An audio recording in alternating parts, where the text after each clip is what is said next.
Hello बच्चों, let's see this question. The question says that prove that the points 3, 0, 6, 4 and -1 by 3 are the vertices of right angled isosceles triangle.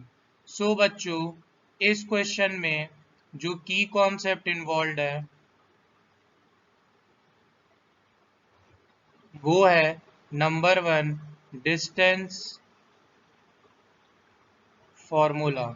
याद रखना बच्चों, distance formula हम लोग तब apply करते हैं जब अपने को दो पॉइंट के बीच डिस्टेंस निकालना हो। जैसे फॉर एग्जांपल ए बी अपने पास एक लाइन सेगमेंट है जहाँ पे ए का कोऑर्डिनेट है x1, y1, बी का कोऑर्डिनेट है x2, y2। सो अगर मेरे को ए बी का वैल्यू निकालना है, that is distance between A and B, so हम लोग लिख सकते हैं x2 माइनस x1 का whole square plus y2 minus y1 का होल स्क्वायर। एंड बच्चों सेकंड की कॉन्सेप्ट जो यूज होने वाला है वो है पाइथागोरस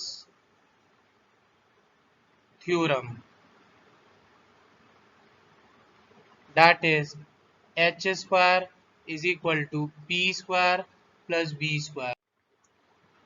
सो नाउ बच्चों हम लोग लेट कर लेते हैं, let A be 3, 0 and B be 6, 4 and C be -1, 3। So बच्चों यहाँ पे मैं एक ट्रायंगल बना देता हूँ ए बी सी। ए का कोऑर्डिनेट है 3, 0, बी का कोऑर्डिनेट है 6, 4, सी का कोऑर्डिनेट है -1, 3। सो यहाँ पे मैं सबसे पहले ए बी निकालता हूँ।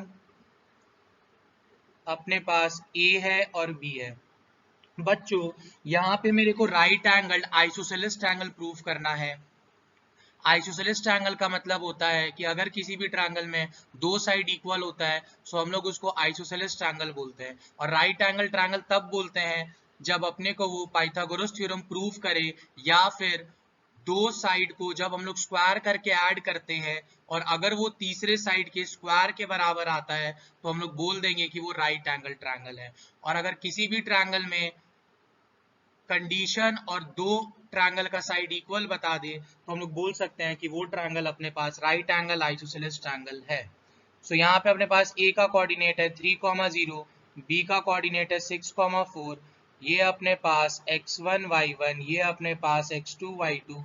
सो हम लोग यहाँ पे निकाल सकते हैं A B is equal to root under x2 minus x1 6 - 3 का होल स्क्वायर प्लस 4 - 0 का whole square is equal to root under 3 square plus 4 square is equal to root under 9 + 16 is equal to √25 is equal to 5 units.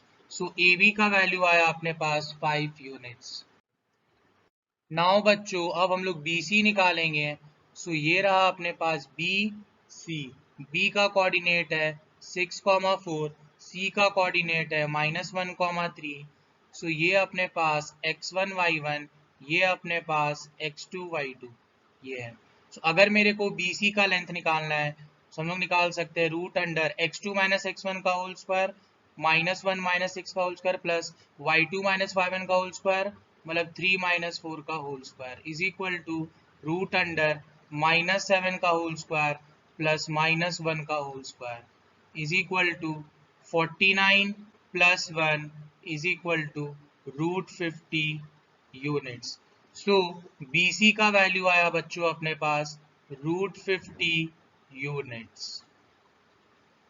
Now बच्चों अब हम लोग AC का value निकालते हैं। ये अपने पास ए कोऑर्डिनेट, ये अपने पास सी कोऑर्डिनेट। ए का कोऑर्डिनेट है 3, 0, सी का है -1, 3, ये है अपने पास x1, y1, ये है अपने पास x2, y2। सो यहाँ पे हम लोग AC निकाल सकते हैं, that is root under x2 - x1 का होल स्क्वायर मतलब -1 - 3 का whole square plus y2 - y1 का होल स्क्वायर मतलब 3 - 0 का होल स्क्वायर, फिर रूट अंडर -4 का स्क्वायर प्लस 3 का square comes out to be 16 + 9 comes out to be √25 comes out to be 5 units. So बच्चों हम लोग यहाँ पे देख सकते हैं कि AC का वैल्यू आया अपने पास 5 यूनिट्स। सो बच्चों आप देख सकते हैं कि AC और AB का वैल्यू आया अपने पास 5 यूनिट्स। सो हम बोल सकते हैं कि since AC is equal to AB is equal to 5 unit, therefore triangle ABC is an isosceles triangle. So बच्चों अभी मैंने आपको बताया आइसोसेलेस ट्रायंगल में दो साइड इक्वल होता है, और अगर मेरे को प्रूव करना है कि अपने पास ये राइट एंगल ट्रायंगल है, तो अपने पास ये ए कोऑर्डिनेट था, बी कोऑर्डिनेट, सी कोऑर्डिनेट। ए का कोऑर्डिनेट 3,0, बी का कोऑर्डिनेट 6,4, सी का कोऑर्डिनेट -1,3। सो बच्चों अपने पास AC का लेंथ आया 5, AB का लेंथ आया 5, BC का लेंथ आया अपने पास √50। सो अगर हम लोग दो छोटे छोटे वाले का स्क्वायर करके ऐड करते हैं, that is AB square plus AC square, वो अपने पास आएगा 5 square plus 5 square is equal to 25 plus 25 is equal to 50 units. So मैंने दो छोटे छोटे साइड के वैल्यू को स्क्वायर करके ऐड किया, अगर वो बड़े वाले के स्क्वायर के बराबर आता है तो हम लोग उसको राइट एंगल ट्रायंगल बोल देंगे। सो बड़ा वाला साइड है अपना BC का स्क्वायर अपने पास आया √50 का square, that is 50 units. So बच्चों आप देख सकते हैं कि अपने पास AB square plus AC square is equal to BC square आया। सो अगर मैं इसको इक्वेशन 1 मानूं, इसको इक्वेशन 2 मानूं, सो मैं बोल सकता हूं from equation 1 and 2 AB square plus AC square is equal to BC square.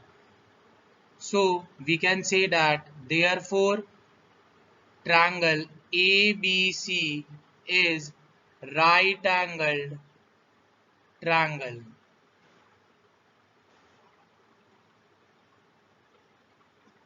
और बच्चों अपने ये H square is equal to P square plus B square के फॉर्म में है। सो अगर मैं एक ट्रायंगल बनाऊं ABC, सो अपने पास यहाँ पे इसका नेमिंग मैं कुछ ऐसे करूंगा कि अगर अपना BC हाइपोटेनियस की तरह रोल प्ले कर रहा है, सो ये B, ये C, ये A, सो राइट एंगल्ड होगा एट A पे, तब जाके BC अपना हाइपोटेनियस होगा, AB परपेंडिकुलर और B बेस होगा। Hope you guys understood it well. Best of luck. Thank you.